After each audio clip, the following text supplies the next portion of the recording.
오늘 주제는 경건입니다. 경건. 어제 우리가 섬김에 대해서 말씀을 나눴죠. 그래서 누가 이 교회를 가장 잘 섬기는지, 이 지역사회를 가장 잘 섬기는 교회는 어느 교회인지, 누가 잘하는지 이런 질문하지 말자고 했습니다. 누가 잘하나? 그 질문 가운데는 기껏해야 생기는 게 기재기 힘겨루기 패가르기입니다. 대립하고 경쟁하고 싸우면서까지 봉사하고 섬길 건 없다고 분명 말씀드렸습니다. 섬김의 본질을 알고 또 실천하기 위해서 섬김이 무엇입니까? 이렇게 물어본 것처럼 오늘은 경건이 무엇입니까? 이렇게 묻는 밤이 되기를 바랍니다. 경건이 무엇입니까? 절제에 대해서는 이미 더 이상 말하지 않아도 여러분들이 이미 크리스찬으로서 더욱 바른 믿음, 바른 삶을 살려고 몸부림치는 귀한 하나님의 자녀들이 나름대로 다 잘 실천하고 있다고 생각해서 말씀드리지 않겠습니다. 경건 그러면 많은 분들이 우선 경건의 겉모습을 생각하거나 아니면 자꾸 관념적이고 추상적인 개념으로 생각을 하고 또 그런 걸 나름대로 경건이라고 여기고 흉내를 내려고 하는데요, 제가 생각하는, 제가 이 성경에서 만난 경건은 결코 추상적, 관념적 개념이 아닙니다. 겉모습만도 아닙니다.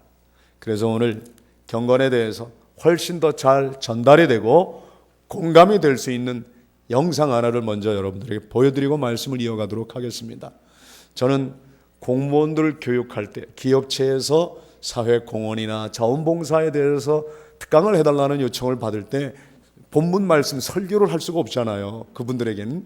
그래서 이 영상을 먼저 보여드리고 말씀을 드리는데 그분들이 얼마나 공감이 되는지 막 중간에 박수를 치고 어떤 사람은 눈물을 흘리고 그래요.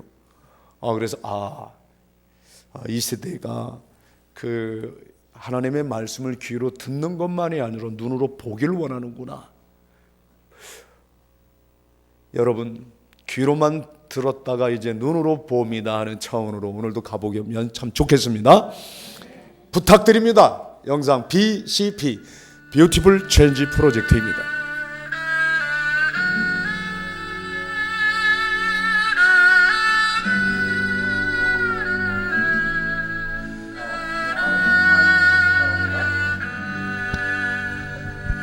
예.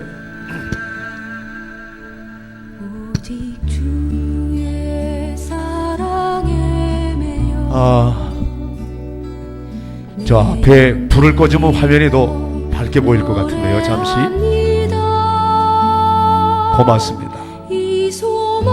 이곳은 중국과 베트남, 캄보디아에 이어서 5번째로 세워진 해외 다일 공동체입니다. 기근과 질병으로 고통받는 이들을 위한 파파와 무료 진료소로 시작한 필리핀 다일 공동체. 지금은 장소가 까비떼라고 하는 아주 더 가난한 지역으로 갔습니다만 이곳은 지금 바세코 톤도라는 곳에 처음 쓰레기 더미 위에서 세운 다일 공동체인데 저 아이를 주목해 보시기 바랍니다. 지금 저 쓰레기 더미 위에 맨발로 다니면서 쓰레기를 줍는 한 아이를 만났습니다. 바로 이 아이, 이름은 아이린. 9살 난 9순 9개월 얼굴기형 장애로 태어난 아이였습니다. 이 아이와의 만남이 BCP Beautiful Change 프로젝트라고 해서 아시아 빈민촌 어린이들의 아름다운 변화를 위한 사랑 나눔입니다.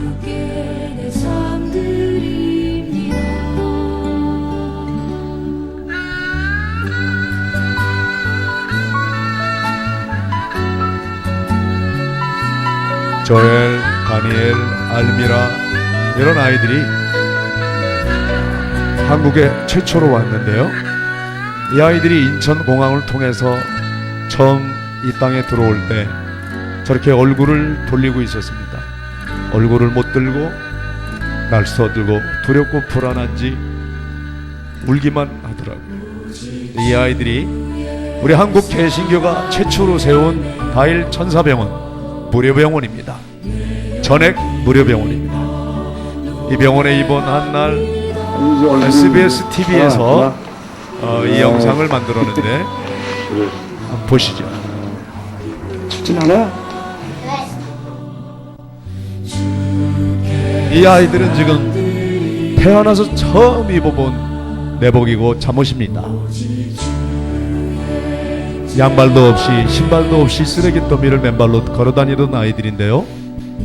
추운 겨울날 왔었기 때문에 아이들이 잠옷과 내복을 입는데 막 태어나자마자 입술 수술을 하든지 이분은 아니면은 생후 서울대학교 3개월 수술을 하든지 그러는데 치과대학 학장이신 정필훈 박사님인데요. 3살, 8살 뭐 그러는데도 전혀 수술이 안 돼 있는 상태입니다. 우선 제일 급한 이분과 이분이 만든 수술팀이 아시아의 이 얼굴 기형으로 태어난 어린아이들을 무려 150명을 수술해 줬습니다.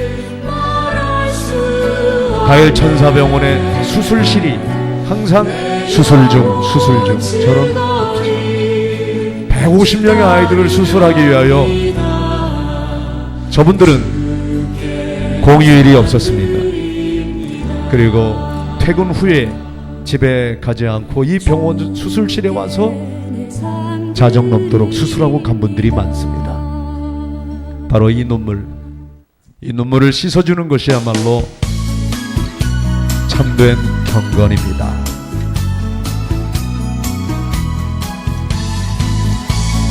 지금 그렇게 얼굴도 못 들고 다니던 아이들이 어떻게 맑고 밝은 얼굴이 되었는지를 보시겠습니다.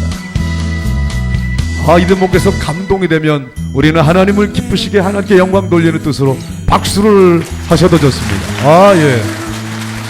바로 이제 실밥을 뜯을 때까지 20일에서 길면 한 달을 병원에 입원해야 되는 이렇게 되는 거예요. 이 아이가 이렇게 변해됐습니다. 너무 감사하죠? 이 아이가 이렇게 될 때마다 예수 안 믿는 사람도 감동이 돼가지고 박수를 치고 막 눈물을 흘리고 그러더라고요. 가일 천사병원에서 이런 일이 150명이 일어난 겁니다. 거울공주가 됐어요. 하루 온종일 거울만 보는데 여러분 눈물 나죠? 이걸 찍는 SBS 방송국 PD와 작가가 같이 울더라고요. 사내 녀석도 예외가 아닙니다. 하루 종일 화장실에서 나올 생각을 하네요. 얼마나 좋겠어요. 이렇게 이 아이들은 지금 얼굴을 인상을 변화시켜서 인생을 바꿨지만 여러분 심령을 변화시키는 놀라운 일이 변화되길 바랍니다. 자, 이 아이가 이렇게 밝은 얼굴 웃고 있으니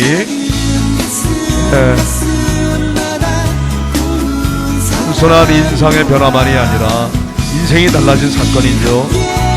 아이들이 꿈과 희망을 찾게 되었습니다. 한 달 동안 내내 가일 천상월명 복도를 얼마나 행복하게 뛰어다니면서 놀던지요. 자원봉사자들의 사랑을 먹고 자란 이 아이들, 지금 필리핀에서 캄보디아, 네팔, 몽골, 베트남, 태국에서 얼마나 행복하게 사는지 모릅니다. 지금 이 아이린뿐만 아니라 수많은 9개월 어린이들이 인생을 변화시키는 기적이 계속 일어나고 있습니다. 바로 우리 한국 개신교가 세운 최초의 무료병원 가일 천사병원을 통해서 일어나고 있는 기적입니다. 지금 아이린 옆에 있는 아이들은 캄보디아 아이들입니다.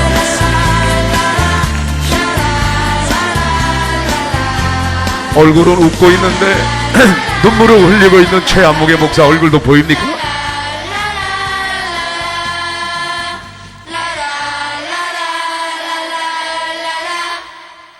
아름다운 세상 만들기, 이렇게 작은 것부터, 할 수 있는 것부터, 지금부터 여기부터 나부터 시작하면 됩니다.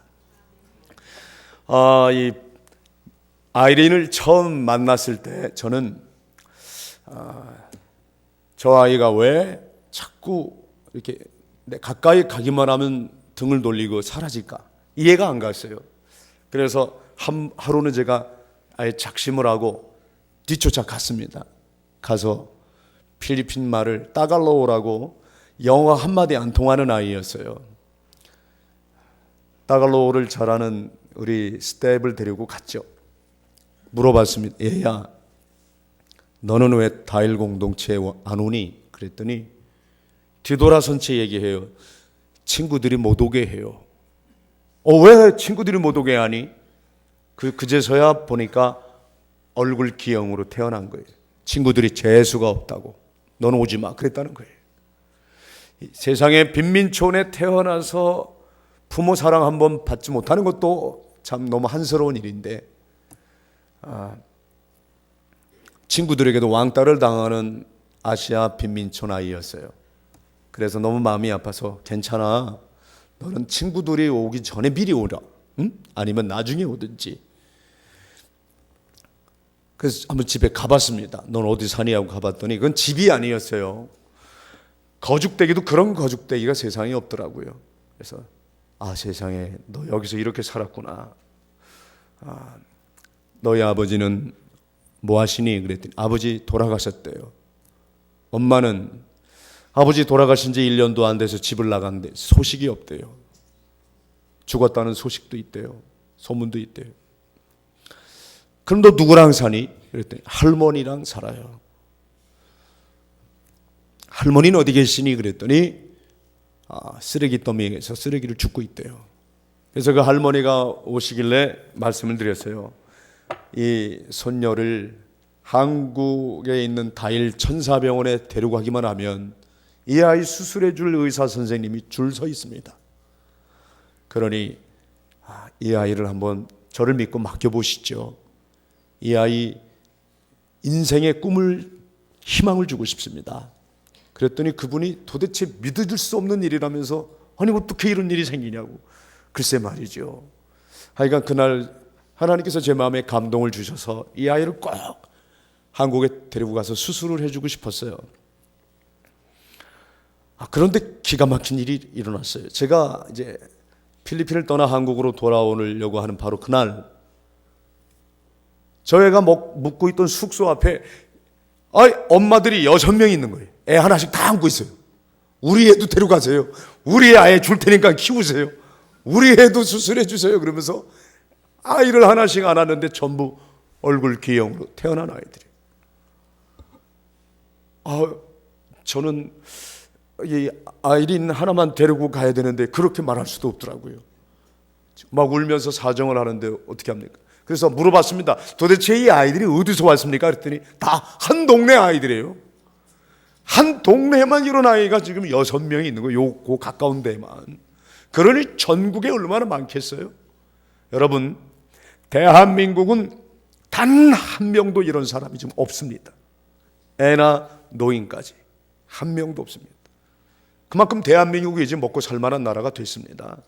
제가 어릴 때만 해도 제가 다니던 학교에 같은 동급생 중에 한 명이 있었고 우리보다 저학년 학생 중에 이런 아이가 있었습니다. 그러니까 제가 다니던 학교에만 2명이 있었습니다. 즉 분명히 그 기억이 납니다.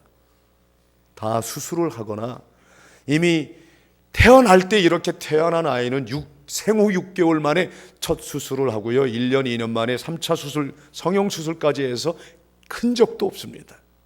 그게 오늘의 대한민국이에요.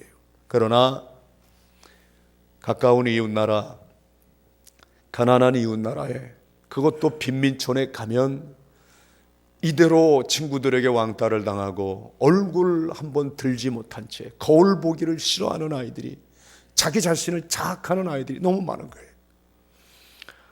어떻게 합니까? 데려가기로 마음을 먹고 알았습니다. 그런데 그때부터 정말 또 대책 없는 일이 벌어지는데요. 서울로 데리고 오는 일보다 더 힘든 일이 있어요. 아이들이 하나같이 출생신고가 안 돼 있어요. 호적이 있어야 여권을 만들고 여권을 만들어야 비자를 얻을 거 아닙니까? 대한민국 대사관에 가서 비자 얻으면 될 거라고만 생각했는데 출생신고를 안 해가지고 그거 수속하는 게 더 힘들었어요. 참, 하긴 여러분 우리나라도 예외가 아닙니다. 제가 생후 7년 만에 출생 신고가 된 사람입니다.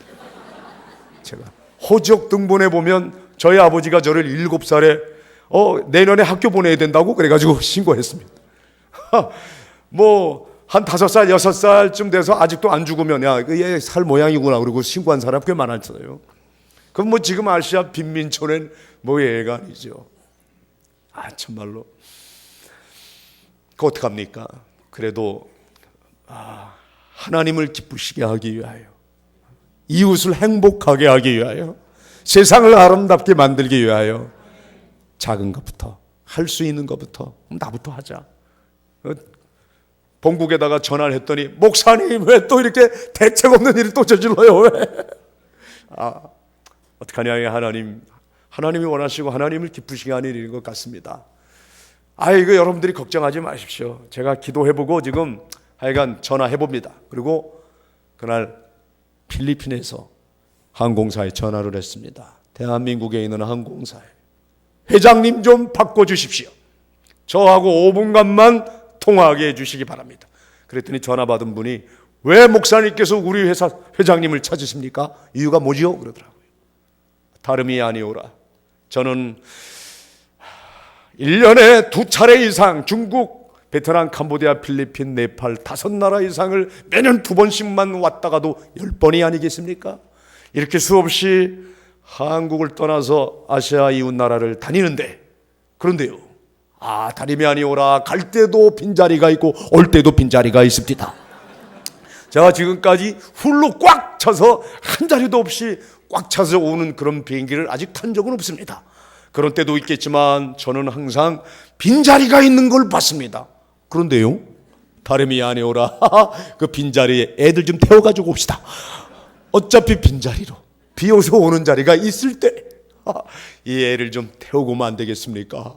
아이들이 한국에 있는 우리 기독교가 세운 무료병원 다일 천사병원에 오기만 하면 인상만 바꾸는 게 아니라 인생이 달라집니다. 이 아이 인생을 바꿔줍시다. 그랬더니 전화 받은 분이요, 목사님 대한항공도 있건만 아시아인에게 먼저 전화해 주셔서 감사합니다. 그러는 거예요. 이럴 때 감동이 되면 하나님을 기쁘시게 감동이. 제가 갑자기 울컥한 거예요. 지금 뭐라 그랬습니까? 목사님, 그렇게 좋은 일을 다일 공동체만 하면 안 되죠. 저희 회사에게도 부탁해 주셔서 감사합니다. 당신이 회장님이 아니잖아요. 이걸 결정할 분이 아니잖아요. 그런 말을 그렇게 의논 없이 해도 되는 겁니까? 그랬더니 목사님, 결제가 안 나면 그래도 하십시오. 제 주머니 털어서라도 하겠습니다. 할렐루야. 와, 감동이 되더라고요. 감동이. 제가 아직 그분 얼굴을 못 봤습니다. 그런데 그분 덕분에 100명 넘는 아이들이 아시아나 타고 한국 갔다가 아시아나 타고 고국으로 갔습니다. 돈 한 푼 안 들이고. 여러분, 비행기 이용할 일이 있을 때 아시아나를 먼저 기억하시기 바랍니다. 저는요, 받았으니 갚아야 됩니다. 제가 이 얘기를 많이 하고 다녔더니요, 대한항공 관계자가 그러시면 아니 되옵니다. 제가 목동에 있는 교회 집회를 했는데, 거기 대한항공 회장의 법률 자문 변호사, 하버드 대학 출신의 변호사가 앉아가지고 당회장실에서 기다리고 있는 거예요. 목사님, 저희에게도 기회를 주셔야 될 거 아닙니까? 그래서 몽골에 있는 아이들은 대한항공이 책임져 주실 줄 믿습니다. 할렐루야. 얼마나 감사합니까? 2011년도는 몽골 아이들이 이제 많이 오기로 해 있습니다. 지금까지 참 기적을 너무 많이 봤는데요. 아이들이 이렇게 희망을 찾고 꿈을 찾은 것만도 기적인데, 더 놀라운 일이요, 특히 이제 이 아이들 여권 사진에는 전부 얼굴이 갈라져 있잖아요. 본국에서 찍은 거니까. 그런데 애들이 한국 갔다가 쫙 애들이 줄지어 서 있는데, 그 이미그레이션에서 도장을 찍는 필리핀 마닐라의 공항에서 생긴 일이, 공무원이 여건마다 애들이 왜 이렇게 달라진 거예요? 단순히 수술만 했다고 이 사람이 놀란 게 아니에요. 아이들이 다 하나같이 얼굴이 빛이 나니까, 사랑을 먹은 아이들이 빛이 나니까. 여러분, 이 아이들의 보호자가 전부 따라왔는데 150명의 아이가 왔으니 150명의 보호자, 어머니들이 많이 왔다고요. 150명 중에 125명이 다 예수 믿고 구원받게 되었습니다. 할렐루야. 저희들이 예수 믿으란 말 안 했어요. 세례 받아야 된다는 말 안 했어요. 당신들이 믿는 하나님, 당신들이 도대체 어떤 사람들이길래. 그래서 저희들이 말했어요. 우리는 하나님 사랑을 받은 것뿐입니다. 그 사랑 전하는 것뿐입니다. 그 하나님을 아버지라고 부르는 당신들처럼 우리도 하나님 아버지라고 부르겠다고. 그래서 캄보디아 같은 경우는 불교 국가 아닙니까? 일생 그렇게 살던 사람들인데 이분들이 주님을 영접하더라고요. 그 마닐라 공항에서 아이들의 여권 사진에 이제 출입국 관리소에서 도장을 찍는 공무원이 반한 감정이 많은 사람이었대요. 한국 사람들이 말이지 돈 좀 벌었다고, 돈 좀 있다고 필리핀에 와가지고 얼굴 새까맣고 짜마짝하고 키 작은 필리핀 사람들 깔보고 무시하는 말을 함부로 한다고 이게 확 그냥 마음이 안 좋은 사람이에요. 그런데 그날 생각을 바꿨다는 거예요. 왜냐하면 아이들에게 물어봤어요. 너희들 어떻게 된 거냐? 어떻게 된 거냐? 이건 뭐고 이건 뭐냐? 그때 보호자들과 통역하는 친구가 얘기를 했대요. 저희들은 한국 갔다 와요. 그 사람들이요, 다일 공동체, 다일 천사병원 얘기 안 해요. 구체적으로 들어가면 이제 그 얘기 하겠지만, 많은 사람들이 너 어떻게 됐냐 물어보면 한국 갔다 왔어요. 한국 사람들이 치료해 줬어요. 한국 사람들 좋은 사람 많아요. 한국 사람들 우리를 이렇게 보낼 때 그냥 보내지 않았어요. 선물도 주셨어요. 한국에서 만난 사람들, 한국에서 받은 사랑을 얘기하는 거예요. 코리아 계속 코리아 그러니까 이 양반이 울컥한 거예요. 그러냐? 그런데 저쪽에 한국에서 오신 여행객들, 단체 여행 20명 이상이 왔대요. 줄지어 저기 단체 그룹으로 서 있는데 그쪽을 향하여 이 양반이 외치더랍니다. 갑자기 벌떡 일어나가지고 대한민국 그러더래요. 그래서 사람들이 저 사람 왜 저러냐? 뭐라고 그러냐 지금? 잘 안 들리는 거죠? 계속 한국 사람들을 향하여 대한민국 그러더래요. 그제서야 알아들은 우리 한국 관광객들이 어떻게 했을까요? 너 그런 박수가 아니죠. 그렇지 짜작짜작짝 해보겠습니다. 대한민국. 이런 일이 있었다는 겁니다. 필리핀 마닐라 공항에서. 이 얘기를 들을 때 저도 눈물이 왈칵 나더라고요. 공무원들이 가슴이 뜨거워지는 모양이에요. 갑자기 울컥하더라고요. 예수 안 믿는 사람들도 말이죠. 그 양반이 필리핀 마닐라에 있는 대한민국 영사에게 전화를 했대요. 내가 지금까지 이렇게까지 나를 감동시킬 줄 몰랐다. 그리고 자기 생각을 바꿨다 그랬대요. 그 반한 인사에서 친한 인사로 바뀌었다고 그러더라고요. 거기 대한민국 영사관에 계시던 분이, 영사 한 분이 저한테 직접 전화를 하셨어요. 목사님, 기독교 NGO가 선교만 하는 줄 알았는데 민간 외교도 하시는군요. 너무 감사해요. 고마워요. 그러더라고요. 그래서 그때부터 이 아이들이 비자 받고 오는데 하나도 지장이 없었어요. 각 나라 모든 대사들이, 영사님들이 아시아의 가난한 이웃 나라 뭐 증명할 서류가 뭐가 있어요?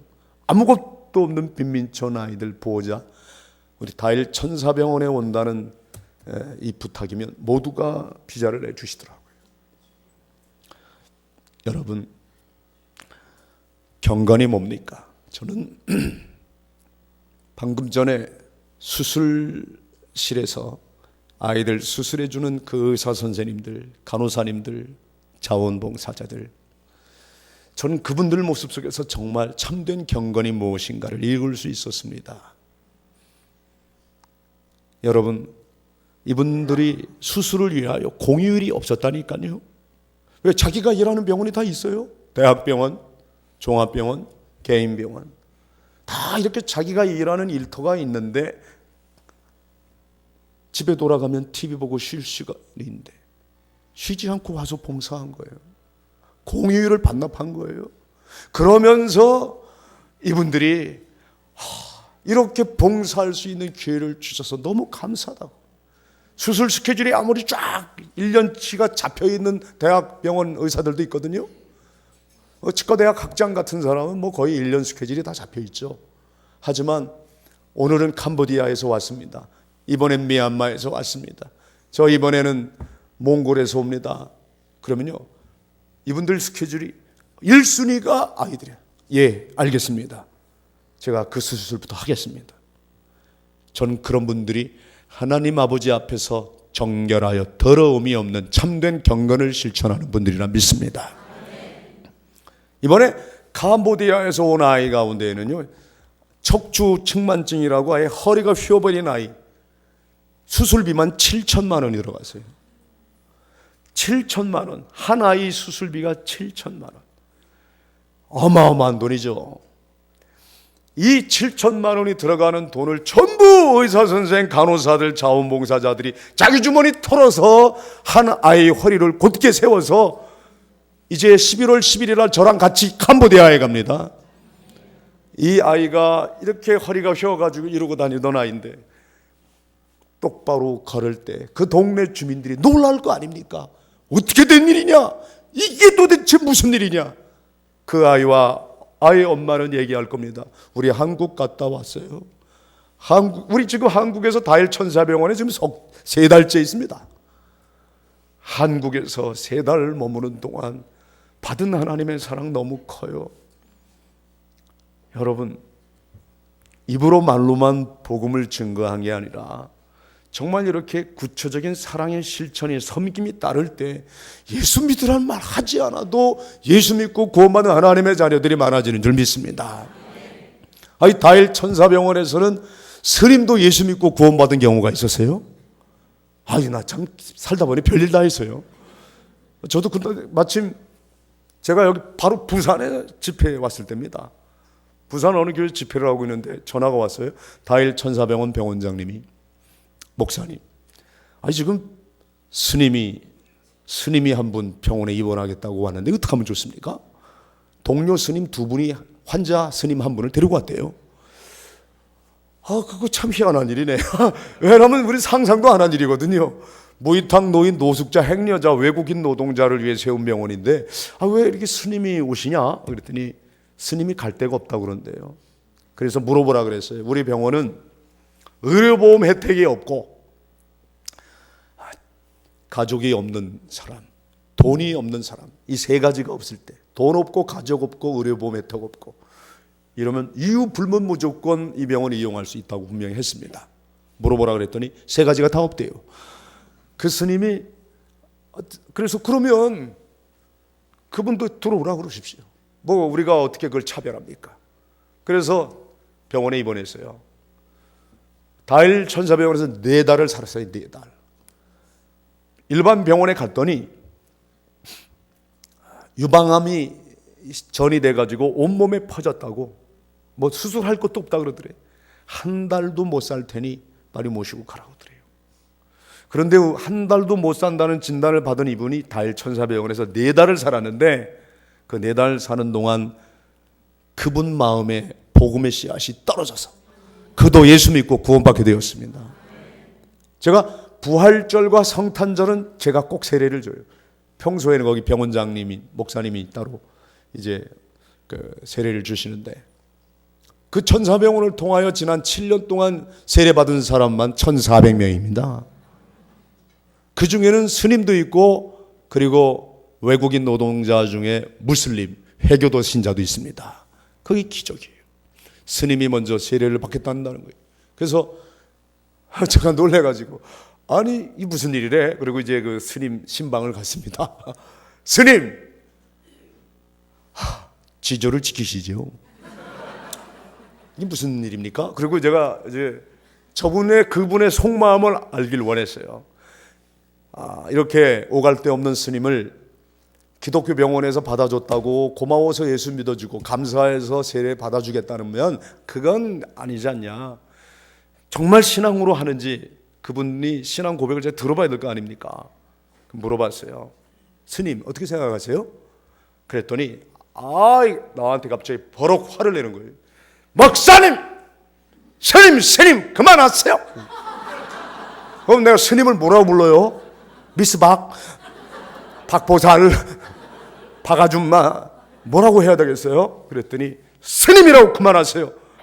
그러면요, 그랬더니 하자님이라고 하세요. 하자. 하자. 뭘 하길 원하십니까? 어떻게 저희들이 도와드릴까요? 그랬더니 그것도 모르십니까? 목사님이 하자. 하나님 자녀의 준 말이죠. 그러더라고. 믿는 자는 하나님의 자녀가 되는 권세가 있는 줄 믿습니다. 나도 예수 믿음으로 하나님 자녀가 되는 권세 누릴 수 있는 사람입니다. 당당히 주장하는 거예요. 그래서 아멘. 그 믿음으로 당신은 하나님의 자녀가 될 줄로 믿습니다. 세례 교육을 받으면서 날마다 우는 거예요. 그분 세례 받을 때 다일 천사병원의 자원봉사자, 의사, 간호사 다 총동원 와 모두가 울더라고요. 너무도 감동을 해가지고 이게 웬일이냐. 저도 태어나서 머리 빡빡 깎은 스님에게 이 물 뿌려 세례 주기 처음이었어요. 그때가. 아이고 참말로. 그런데 그런 일이 저 광주 베들교회에서도 일어나더라고요.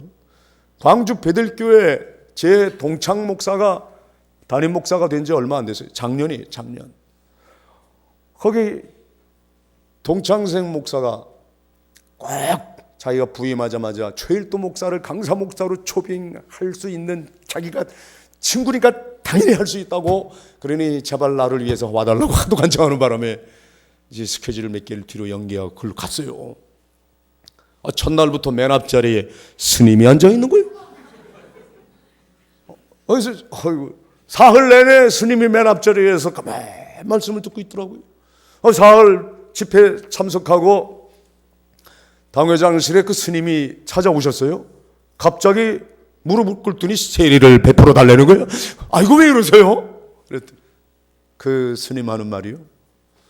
저는 20대 초반부터 하도 두통이 심하여 얼마나 두통이 심한지 이걸 해결하기 위해 산을 찾아갔습니다.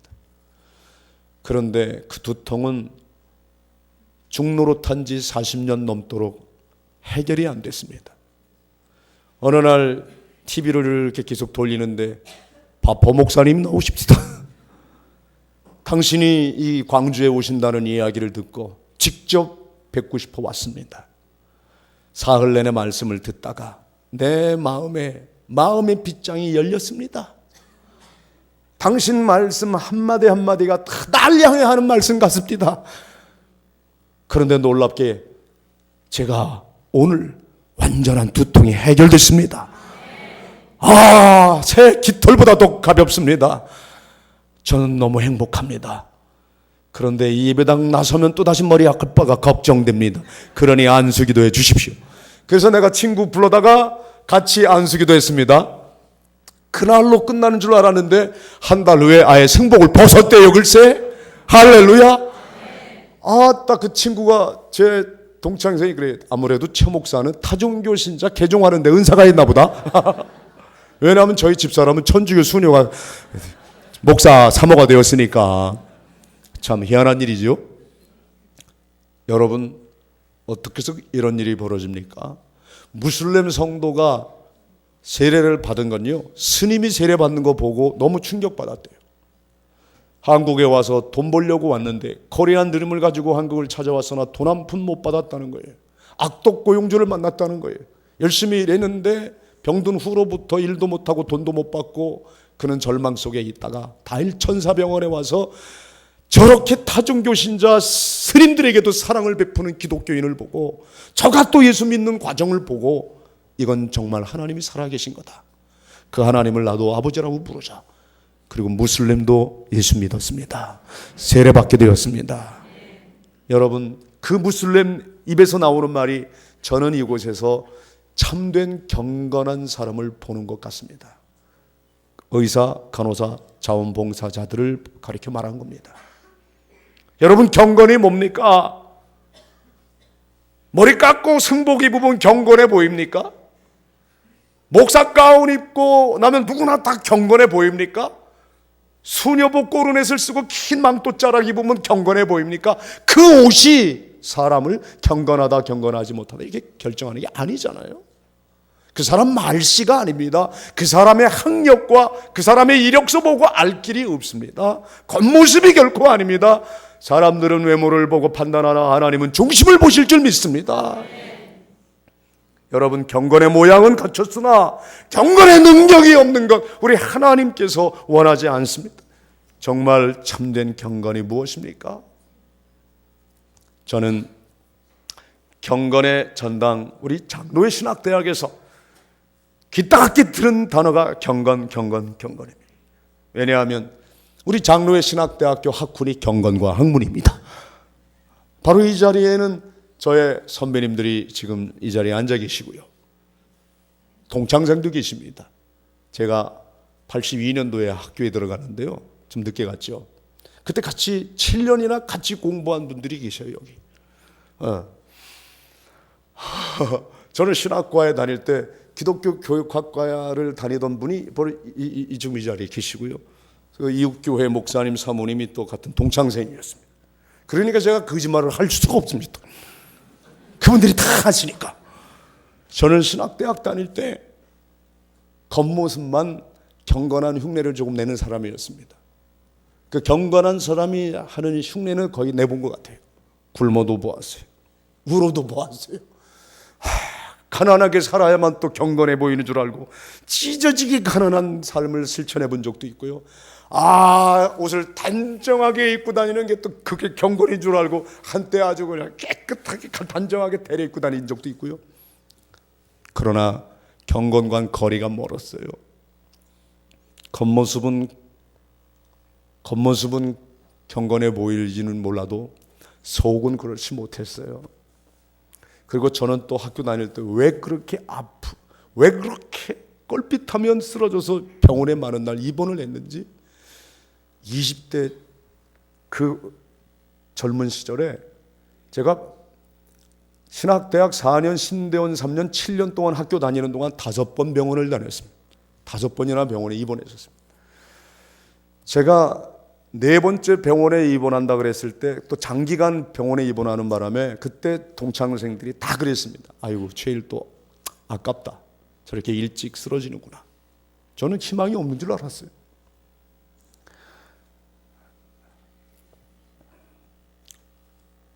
마음속에 그때 참 많은 날 울고 하나님 앞에 참으로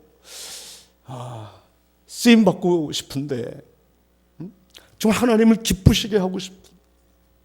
그런데 난 이렇게 병든 몸으로 병실에서 혼자 외롭게 울고 있을 때 얼마나 고독한지. 사람들이 안 찾아오는 것보다도 더 괴로운 건 하나님마저도 나 같은 건 안중에 없나? 하나님도 나를 잊었나? 하나님은 나 같은 것 필요하지도 않나? 하나님께 버림받았다는 그런 생각, 느낌이 있을 때는 정말 우주의 고아가 된 듯한 너무 아픔이 있었어요. 여러분, 그때 저는 하나님 말씀을 읽게 되었어요. 강의실에서, 도서관에서, 교회에서 읽을 때와 또 달리 병실에서 혼자 외로울 때 읽으니까 왜 이렇게 눈물만 나던지요.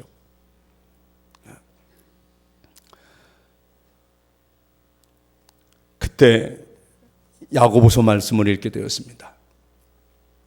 1장 1절부터 쭉 읽어 내려가는데 27절 이 대목에서 어떻게 가슴이 뜨겁던지요. 그때 참 가슴이 뜨거웠는데 퇴원하고 이제 학교에 다시 가서 저희 장로회 신학대학 그 채플 앞에 그때 글로리아 잔디밭이라는 잔디밭이 있었습니다. 작은 정원이 있었는데 그때 우리 학교의 학훈 경건과 학문 그래가지고 로고를 우리 학교 그 배지를 거기다 이렇게 새겨놨어요. 그 잔디밭에서 쭈그리고 앉아 이제 말씀을 읽는데, 그때도 1장 1절부터 쭉 읽어 내려가다가 27절 이 대목에서 활자가 튀어나와서 가슴을 불질러 버리는 듯한 뜨거움이 있었어요. 하나님 아버지 앞에서,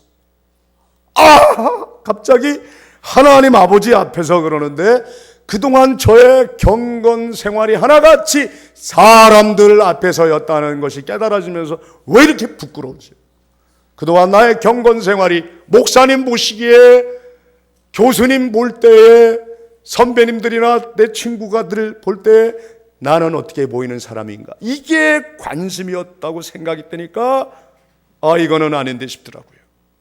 아차 싶더라고요. 하나님 아버지 앞에서. 그렇습니다. 경건의 출발은 사람들 앞에서가 아니라 하나님 앞에서인 줄 믿습니다. 경건은 하나님을 기쁘시게 하는 겁니다. 오늘도 하나님이 찾는 사람 경건한 사람입니다. 하나님으로 인하여 기뻐하는 사람, 하나님을 기쁘시게 하는 사람, 하나님 앞에서 살죠. 사람들 눈치 안 봅니다. 하나님 아버지 앞에서 정결하고 더러움이 없는 경건은 하고, 이 경건에 대한 정의를 밝혀주는데요. 이 말씀 처음 읽은 게 아니잖아요. 얼마나 많이 읽고 또 이걸 본문으로 삼아 그동안 학생들 앞에 설교도 했던 교육 전도사인데 마치 처음 읽는 것보다 그렇게 많이 읽고, 이거 신학생들은 성경 말씀을 영어로도 읽고 독일어라도 읽고, 영어 도구 기본으로 하잖아요, 신학대학 때. 또 헬라어 원문으로도 읽게 합니다. 헬라어로도 읽어보고 했는데 그때는 와닿지 않다. 가장 외로울 때, 가장 지쳤을 때, 가장 눈물 나고 한숨 나고, 나는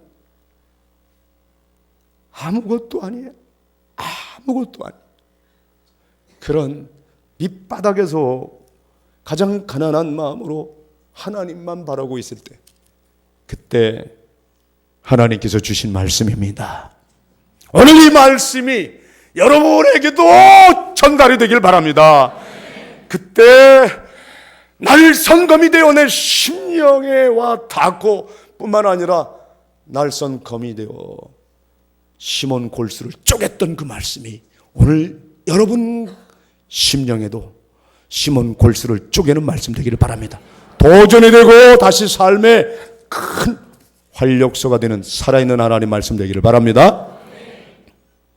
하나님 아버지 앞에서, 하나님 아버지 앞에서 정결한 경건, 더러움이 없는 경건, 참된 경건을 얘기하는 거예요.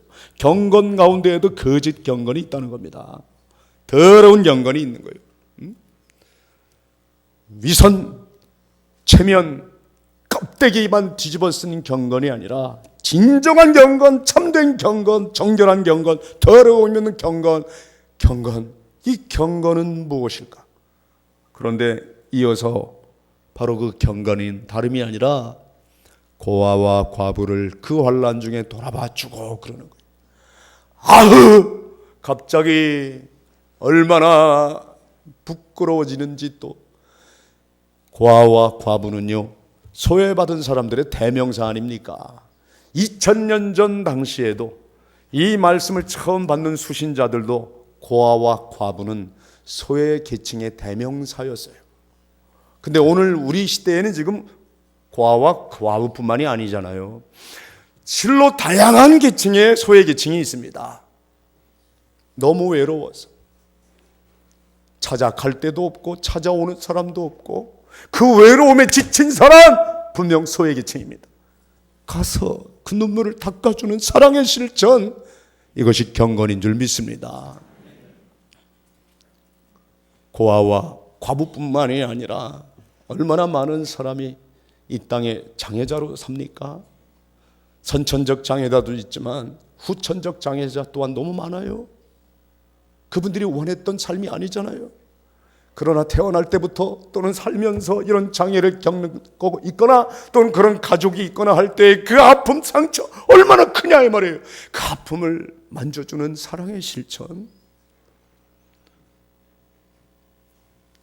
스스로 생을 끊는 사람들이, 스스로 목숨을 버리는 사람들이 오늘 이 시대 얼마나 많아졌냐고요. 세상에 지난 한 해 자살로 생을 마친 사람의 수가 15,000명이 넘었다고 하니 이게 얼마나 기가 막힌 일입니까? 교통사고로 죽는 사람들보다 수가 더 많아졌어요. 한때 교통사고로 사람들이 생을 마치는 경우가 10,000명이 넘었을 때, 그때 서울시뿐만 아니라 전국의 모든 시 경찰 당국, 그리고 특히 교통정책을 책임진 사람들이 그때 아예 목숨 걸고 일하겠다 그러더라고요. 우리 대한민국 국민들의 생명을 지켜줘야 할 경찰이 교통정책, 교통예방질서, 어떻게 하면 교통을 이 사고로 인해서 죽어가는 사람의 수를 우리가 막아봅시다 캠페인을 벌이더니 정말 계속 상승 곡선을 타고 가다가 그때부터 교통사고로 죽는 사람의 수가 줄어들기 시작했어요.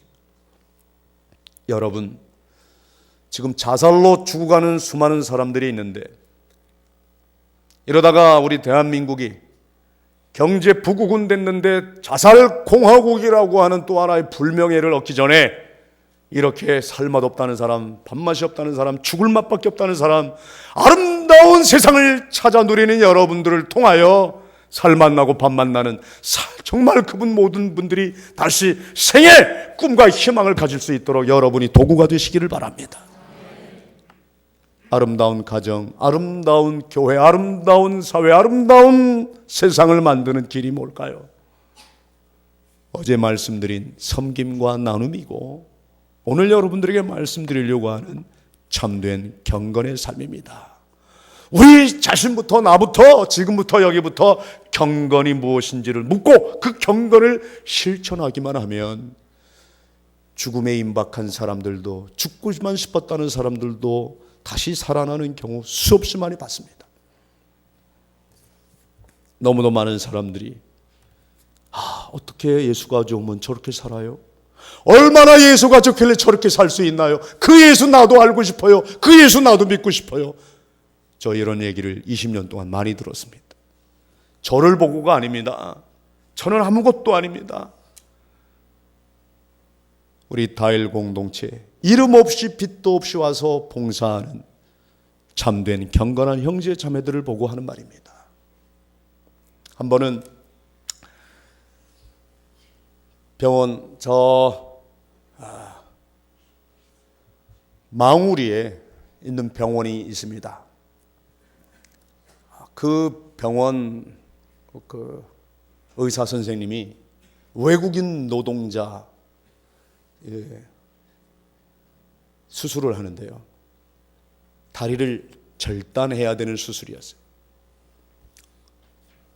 이분이 한 2시간 정도 수술 걸린다 그러길래 저는 이제 그 2시간 후에 그 의사 선생님을 기다렸다가 고맙다고, 참 감사하다고, 이렇게 밤늦은 시간에 피곤할 텐데 이렇게 또 수술해줘서 고맙다고 그렇게 인사하려고 병원 그 수술실 바로 밖에서 기도하고 있었어요. 이제 나오길 기다렸는데 2시간이 지나도 안 나오고 3시간이 지나도 안 나오고 4시간 지난 다음에 나오더라고요. 그때 제가 깜짝 놀랐어요. 머리부터 발끝까지 온통 피를 뒤집어 썼더라고요. 피야.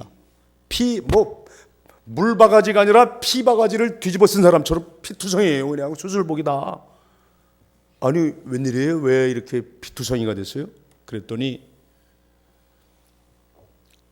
수술을 하기 전에 자꾸 망설여졌대. 왜요? 오늘 이 외국인 노동자